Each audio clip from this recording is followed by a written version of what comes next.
ni ijambo riteye ubwoba rivuzwe na perezida wa Uganda ndetse agaragaza ko intambara igiye kuba hagati ya Uganda n'igihugu cya Kenya. Aya ni amagambo yateye ibihugu byose bya Afurika ubwoba. Ni ijambo Museveni yavuze ibihugu byose bya Afurika byikangamo, by'umwihariko igihugu cya Kenya kirikanga ndetse kigira n'icyo gisubiza muri kano kanya. Aribyo ngira ngo turebe. Museveni agaragaje ko ikintu kigomba kuba hagati ya Uganda na Kenya ari intambara kandi nta gishobora kuyikumira. Mu magambo Museveni yavuze ubwo yari ari mu kiganiro ari kubwira isi yose, kwa kundi ubwira isi yose atari ukuvuga ngo uri kwivugana cyangwa uri kubwira umuntu umwe. Museveni yatangaje ko igihugu cya Uganda ni igihugu kidakora ku nyanja. Museveni yavuze ko igihugu cya Uganda gifite uburenganzira ku nyanja y'Ubuhinde kandi iyo nyanja y'Ubuhinde kigomba kuyikoraho kinyuze muri Kenya.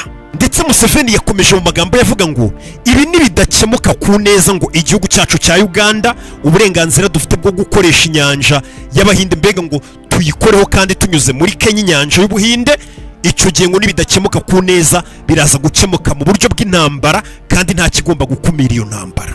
Aya niyo magambo Museveni yavuze atera ubwoba abantu. Hadashize amasaha menshi Museveni avuze iryo jambo, umuhungu we bizwi ko ari uyobora igisirikare n'ubundi niwe mugaba mukuru w'ingabo za Uganda, Muhozi Kainerugaba, yayisaza amera nk'umenya isanse mu muriro.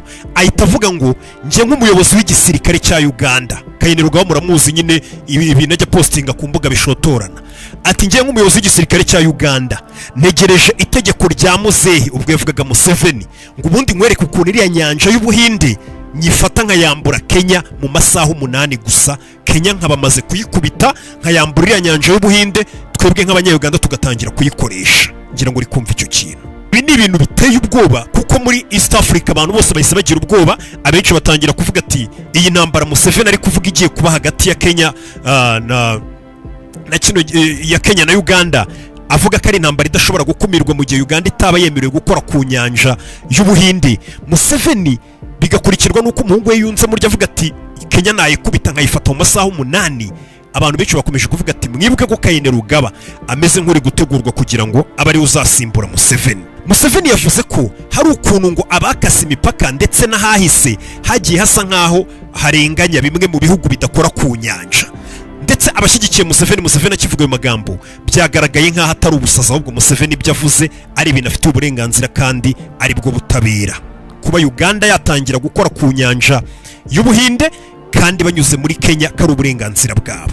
Museveni aya magambo yavuze atavuga ngo ndasaba ngo cyange mu biganiro, oya. Museveni yavuze ko ari uburenganzira Uganda ifite ndetse bemerewe bwo gukoresha inyanja y'Abahinde banyuze muri Kenya. Ibi bintu abantu benshi bakomeje kubibona batangira kwibaza ati ariko ibi bintu Museveni avuze bivuye he? Iki ntago ari ikibazo cy'ejo bundi. Iki kibazo cya Kenya n'iki gihugu cya Uganda bapfa ino nyanja ni ibintu byahereye kera mu mateka, bisubira inyuma bikazamo na Idi Amin. Ariyo mpamvu ugira ngo tubyinjiremo neza kugira ngo dusobanukirwe kuki Museveni yumva ko afite uburenganzira ku nyanja y'Abahinde ndetse binyuze mu gihugu cya Kenya ku buryo yumva ko ari ahantu he. Ese ubundi inyanja imaze iki ku gihugu? Ubundi buriya bakubwira ko ubuhangange bw'igihugu bwa mbere ahanini waba unashingiye ko igihugu gikora ku nyanja. Ibindi byose igihugu cyaba gifite bishobora kuza ari nk'ibya kabiri cyari inyongera, ariko buri igihugu kidakora ku nyanja hari ibintu mbega icyo gihugu kiba kirimo inyuma kure cyane y'ibihugu bikora ku nyanja. Ndagira ngo byumve mu magambo Museveni imvugo yakoresheje kugira ngo wumve bino bintu ko biri seriye. Bino bintu Museveni yanagaragaje ko ari intambara idafite igishobora kuyikumira. Why don't you see how to unite? Because Uganda, even if you wanted to build a navy, how can you build it? We don't have access to the sea. The political organization in Africa is so irrational. Some of the countries have no access to the sea. For economic purposes, but also for defense purposes, you are stuck. How do I export my products? That's why we have got endless discussion with Kenya, then this one stopped, then another one comes, then the railway, the pipeline. Museveni muri ijambo ryumvisha atangiye avuga ati mwabantu mwe kuki mutashaka uburyo kimuhuzamo ibintu. Ati Uganda niyo yashaka kubaka igisirikare kirwanira mu mazi ntago babasha kucyubaka. kuko ntago dufite access ku nyanja, ntago tubasha gukora ku nyanja. Museveni avuga ati ibi bintu ntago bifatika muri Afurika kuba hari ibihugu bimwe na bimwe bitagira access ku nyanja. Muri Afurika ngira ngo ibihugu bidakora ku nyanja nimba ari 16 turaza kubiraba neza twese tonze, ariko ni hafi aho ngaho. Museveni avuga ati kuba hari ibihugu bidakora ku nyanja muri Afurika ni ikibazo. Ubwo nawe igihugu uri muri kubyumva ko nacyo kiri muri ibyo ngibyo. Ati mbere na mbere igihugu kuba gikora ku nyanja kidakora ku nyanja hari ibyo bikibuza mu bijyanye n'ubukungu, ndetse hari n'ibyo bikibuza ku mpamvu zerekeranye n'umutekano. Kugira ngo urubizi igihugu gikora ku nyanja kiba gifite na bya mato y'intambara gikora ku nyanja nyine ku buryo gishobora kuba cyarwana neza cyane. Turaza kureba wenda mu kiganiro gikurikira ibyiza cyangwa se igihugu gikora ku nyanja uburyo ki burya aricyo kiba ari igihangange. Ese ni gute uburenganzira bwacu tuzabubona? Ati niyo mpamvu nagiye mora mu biganiro na Kenya tuganira kugira ngo batwemerere dukore ku nyanja nk'abakanga, ubundi tukajya mu bindi biganiro ugasanga turi kuganira ku by'umuhanda wa gari ya moshi, turi kuganira ku by'amatiyo. Hano noneho Museveni yahageze avuga ijambo riteye ubwoba, niryo rikwereka ko mu magambo yavuze ko kino ntambara ishobora kutazagira ikintu na kimwe kiyikumira. Museveni ntago yasabaga, nta nubwo yingingaga, ndagira ngo umve amagambo Museveni yavuze. Yavuze ati iyi nyanja ni iyanjye. Inyanja yanjye iri he? Umve amagambo. Another one comes, then the railway, the pipeline, the what, we discuss. But that ocean belongs to me. Because where is my ocean? I'm entitled to that ocean. In future we are going to have wars. In the future we're going to have wars. How can you say that you are in a block of flats,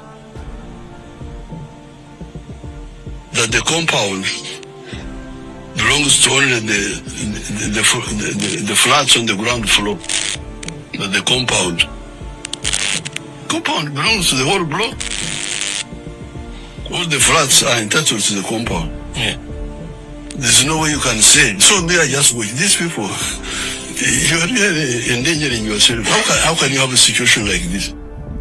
Neza nimba umvisha amagambo asoreje ari kuvuga ati Kenya muri kwishyira mu bibazo nyamara. Museveni nimba umvisha amagambo hatangiriye yavuze ngo ati iriya nyanja nanjye ni yanjye. Inyanja yanjye iri hehe? Ati kuko iriya nyanja ni yanjye. Ahita avuga ati ndi I am entitled to that ocean. Iriya nyanja nyine urumva ko ari entitled kuri yo, niye rwose yemerewe, nta n'icyayimwambura. Iri jambo ryateye abantu ubwoba kumva ko Museveni avuga ati iyi nyanja y'Abahinde natwe ni yacu. Museveni yagezeho noneho atanga urugero ruvuga ngo Kenya iri kwishyira nyamara mu bibazo ku buryo ejo hazaza hagomba kuba intambara yo kugira ngo twese iriya nyanja ibi yacu cyangwa se tuyikoreho. Museveni no yaje kuvuga aravuga ngo urugero ati ni gute abantu bashobora kuba wenda tuvuge baba mu nyubako imwe ariko ababa hasi bakumva ko ari bo. Urabona iyo abantu tuvuga baba muri etage, bamwe baba hasi abandi baba hejuru. Museveni akavuga ngo ya mbuga yo hanze bakiniramo cyangwa se ya pariking ni iki. Ati ni gute ababa hasi bumva ko iyo mbuga yo hanze imodoka ziparika aho abantu bashobora gukina ngo ari bo bonyine bayemerewe, ababa hejuru nyine iyo mbuga bo batayemerewe. Ati imbuga iba ari iy'ababa hasi n'ababa hejuru. Ati ni gute nyine twe tutagira inyanja? Iriya nyanja ni yacu, twese tugomba kuyigiraho uburenganzira. Museveni yavuga ati iriya nyanja ni yanjye, niyo mpamvu agomba kuba intambara yo kugira ngo twese tubone gukora ku nyanja nimba byanze ku neza. Soje avuga ati ibi ni ukwishyira mu bibazo kwa Kenya nyamara gushaka kutwima uburenganzira ku nyanja yacu. Museveni akivuga no magambo avuga ati Kenya muri kwishyira mu bibazo, East Africa yose ndetse na Afurika muri rusange ubwoba bwabatashye. Tugiye gusa nk'abasubira mu mateka gato y'ibibazo by'inyanja hagati ya Uganda na Kenya, tugaruke noneho ku cyerekeranye n'amagambo Kenya yamaze kumusubiza muri kano kanya. Kenya ubona ko yamaze gushya ubwoba. Ikindi kibazo cyakomeje gutuma abantu bikanga bitewe n'amagambo Museveni ngo yavuze nuko Museveni bazi ko atari ba bantu nyine babyuka mu gitondo ngo bavuga ibikangisho. Aba perezida nyine bakunze kubyuka bakavuga amagambo y'ibikangisho ukabona ni ibintu biherera mu magambo gusa. Museveni azwiho ko atajya akora ibyo bintu byo kuvuga ibintu by'ubusa by'ibikangisho bidafite umusaruro biri buze gutanga. Ikindi Museveni ngakabazwi igisirikare buri muri Afurika gikomeye ndetse kimenyereye ibintu by'urugamba, akenshi ngusanga kinahora mu rugamba, ndetse akabazwiho ngo nk'umuntu wari inyeshyamba akayobora igisirikare gikomeye kikaza gufata igihugu. Ibi byose ukongeraho umuhungu we Muhozi bizwi ko ari uyoboye igisirikare kandi bizwi ko akunze kwigaragaza nk'umuntu w'umunyamahane cyane cyane binyujije ku rubuga rwa X. Yahise yongera avuga ngo mu masaha 8 cyangwa 9 ngiye muziha mpaye green light nabamaze gufata kino gihugu cya Kenya, iriya nyanja nkayigira umutungo y'Abahinde, umutungo w'Abanya-Uganda. Ibi ni ibintu amenyereweho. Ngira ngo uyu mugabo, umuhungu wa Museveni, mwagiye mubona postinga ku mbuga ze nkoranyambaga akavuga ngo karagahungu kiyamamaza gashaka kurwana cyangwa se guhangana na muzehe kitwa Bobi Wine, kari ubundi kakagwiye gucibwa umutwe. Twagiye tubona uno muhungu wa Museveni Kainerugaba ajya ku mbuga nkoranyambaga cyane cyane X nakunda gukoresha, agapostinga amagambo avuga ngo abantu bahangana na muzehe cyangwa se bari muri opposition bakagombye gucibwa imitwe, kandi bigira ngo abaharanira uburenganzira bwa muntu bahora bahangana na muzehe, ubwo bavuga nyine Museveni bamutesha umutwe, ati bara bose nakagombye kubakona. Ubwo ngira ngo muri kumva icyo Kinyarwanda. Ndetse yakomeje avuga ndi abantu bundi batajya batora papa mu matora twakagombye kubakura mu gihugu bagasubira iwabo kuko ntituzantu baturutse. No magambo akunze kuvugwa n'umuhungu wa Museveni, akaba ari nawe ukuriye igisirikare. Ikibazo rero nk'uko nabikubwiraga cyo gukora ku nyanja hagati ya Uganda na Kenya ntabwo ari ikibazo gishyashya, ubwo ni nk'igikomere Uganda imaranye igihe cyari kimeze nk'aho kibagiranye, ariko bakaba bongeye kumera nk'aho cyongeye kigashwanyuka kikaba kiri kubara. Iki gikomere cyagiye gisa nk'aho gipfutswe n'amanama ya diplomasi, ibiganiro n'iki, Uganda igaceceka, ariko ibi bintu byatangiye kera. Mu mwaka w'igihumbi kimwe magana cyenda muri za 70 Kenya yaje gufunga imipaka yabahuzaga na Uganda, ari Kenya ibikoze. Cyo gihe iyo mihanda n'imipaka Kenya yafunze ikupira Uganda, zari zo nzira zabashaga gutuma Uganda igira access ku nyanja y'Ubuhinde, cyangwa se Uganda ibasha gukora ku nyanja y'Ubuhinde. Mu myaka y'igihumbi kimwe magana cyenda muri za 70 Kenya yagize gutya ifunga izo nzira zose n'imipaka, baravuga ngo Uganda tubafatiye imbarigo, ntabwo muzongera gukoresha zino nzira zacu no kwinjira mu gihugu cyacu ngo mukore ku nyanja y'Ubuhinde. Ahanini icyo gihe byaterwaga n'imyitwarire y'umuyobozi wari uri we bitaga Idi Amin Dada. Icyo gihe Kenya yari yageranye ibibazo, bateranye n'amagambo n'umuyobozi wari uyoboye Uganda ari we Idi Amin Dada. Ahanini icyo gihe Idi Amin Dada yari yatangaje amagambo avuga ngo amajyepfo ya Sudani yose ni igice cya Uganda.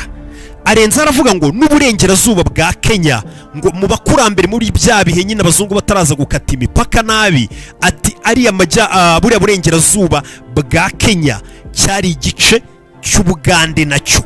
Ayo magambo rero ababaza abanyakenya, baravuga ngo mutangiye kwiterera ubutaka bwacu, nyine nka kwa kundi ushobora kuvuga ati mu mateka kuko abazungu baraje bakata imipaka, hari igice cyari cy'u Rwanda kinini cyagendeye muri ibi bihugu ibi nibi, buri hari igice cyagiye kuri Uganda n'icyagiye kuri Kongo.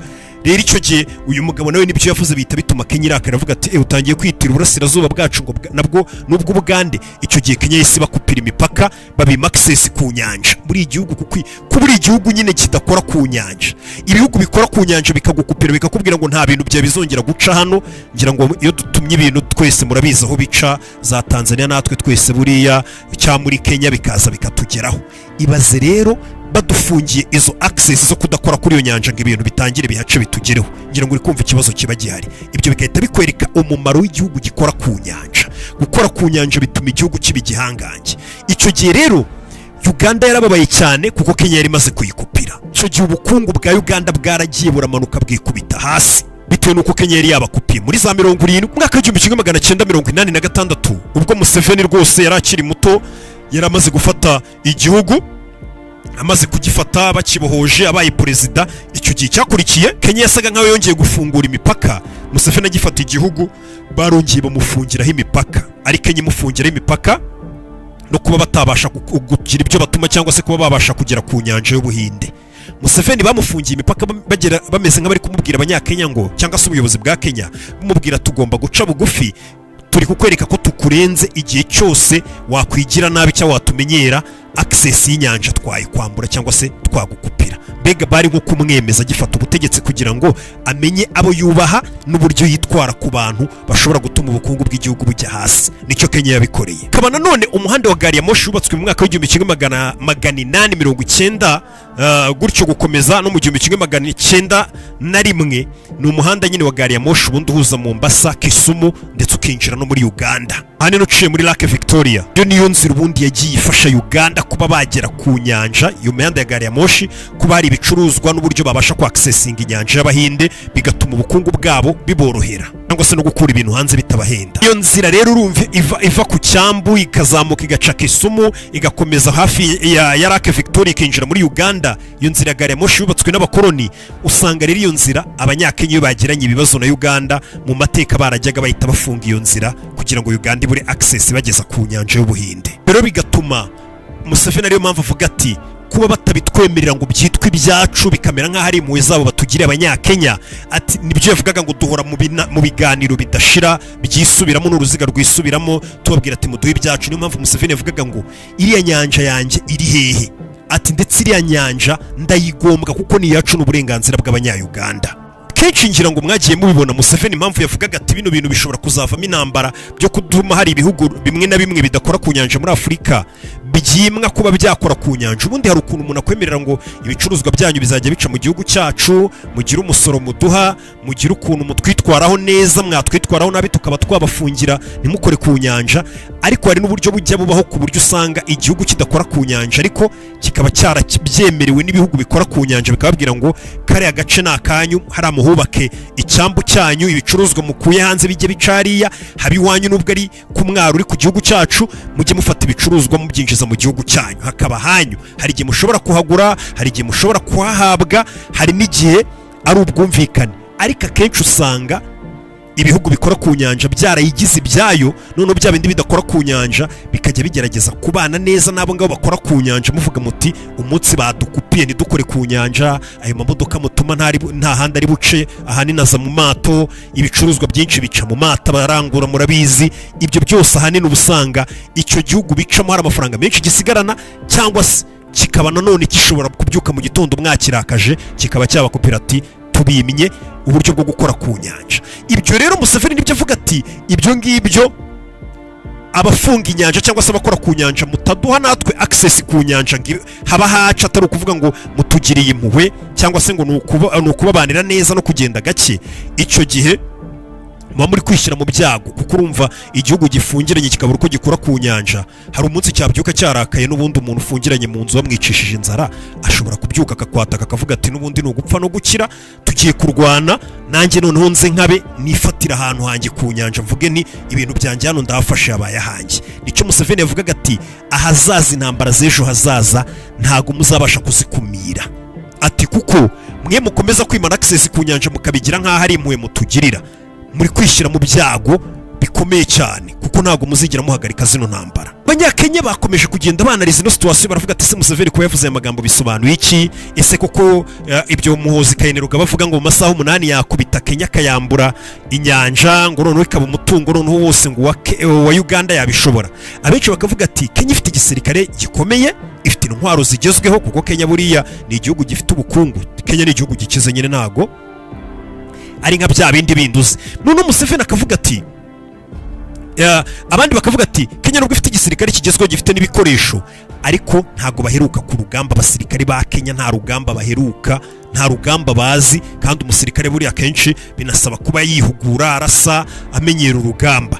Ariko mu gihe Uganda yo murabizi muri Sudani baba ariyo, murabizi muri za hano hirya mu baturanyi muri Kongo baba ariyo, ahantu henshi Uganda mu bihe bigiye bitandukanye igisirikare cya Uganda cyabaga kiri mu kazi cyoherezwa kurasa kirwana kigira gute, ndetse kikaba ari n'igisirikare gikomeye cyane cyane n'umuyobozi wacyo Museveni buriya yari umuhanga cyane mu byerekeranye n'urugamba. Ngira ngo abaza amateka ya Museveni murabizi. Akavuga bati rero koko bishobora kuba byashoboka ko Museveni ashobora kuba yakwataka kino gihugu cyacu cya Kenya.